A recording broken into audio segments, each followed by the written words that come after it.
The only thing you need to know to understand the deepest metaphysical secrets is this: that for every outside there is an inside, and for every inside there is an outside.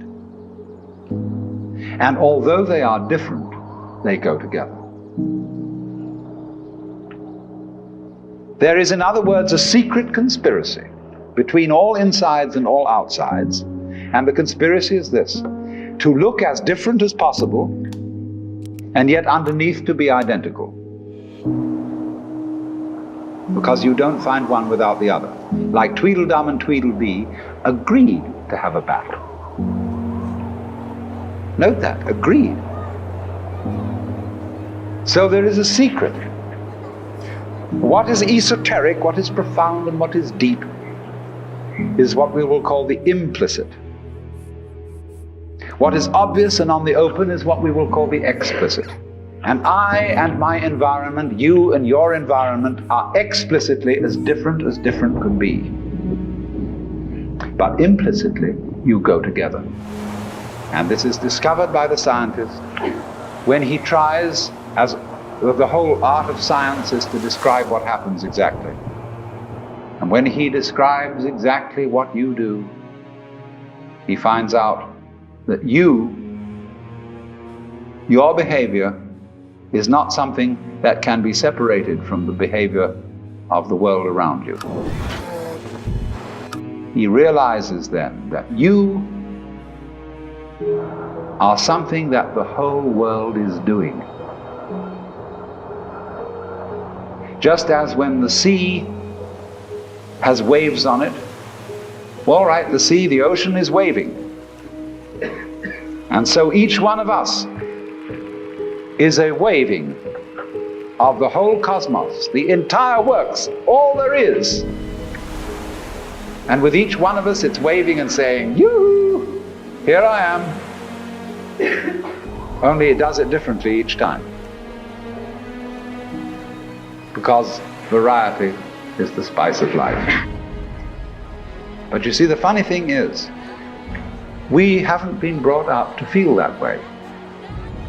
Instead of feeling that we, each one of us, are something that the whole realm of being is doing, we feel that we are something that has come into the whole realm of being as a stranger. When we were born, we don't really know where we came from, because we don't remember. And we think when we die, that's just going to be that. Some people console themselves with the idea that they're going to heaven, or that they're going to be reincarnated, or they're going to Summerland or something, you know.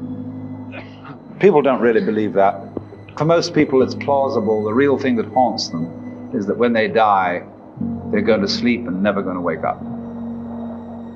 They're going to be locked up in the safe deposit box of darkness forever.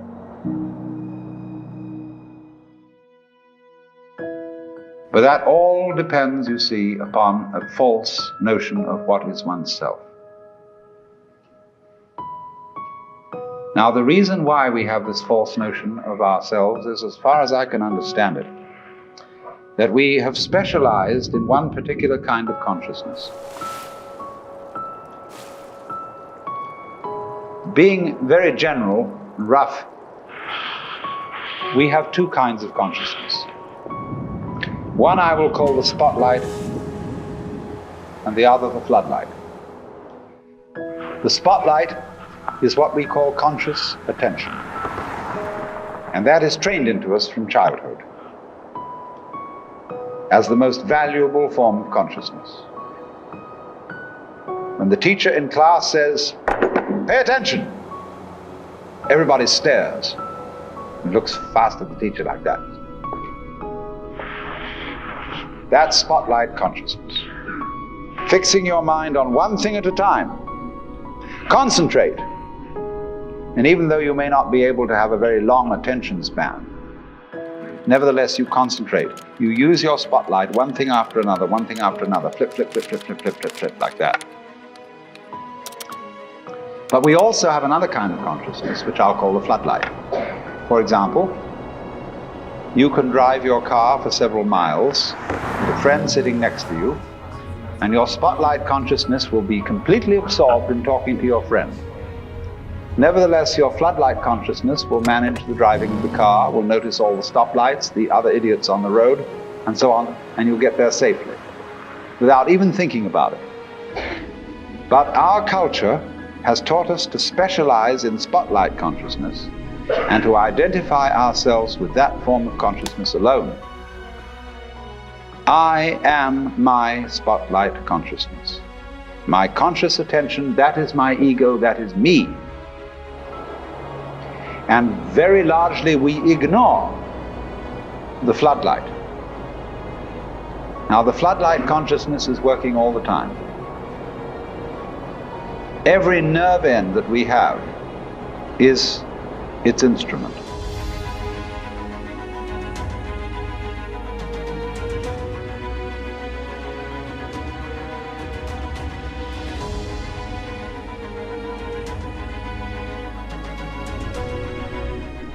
Now, because we have been brought up to identify ourselves with the spotlight consciousness,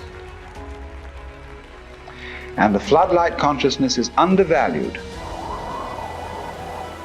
we have the sensation of ourselves as being just the spotlight.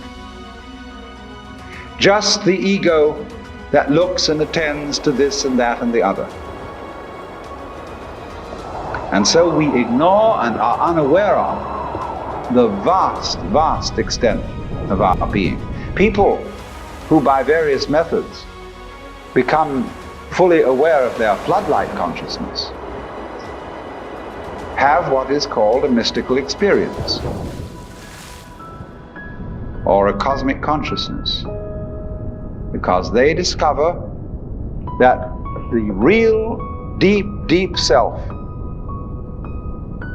that which you really are fundamentally and forever, is the whole of being. All that there is, the works, that's you. Just as a sun or star has many rays, so the whole cosmos expresses itself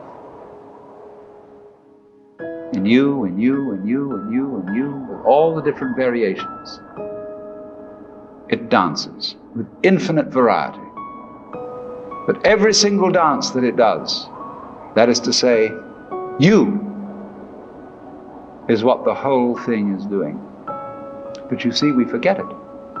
We don't know. We've been brought up in a special way, so that we are unaware of the connection. The external world is your own body extended.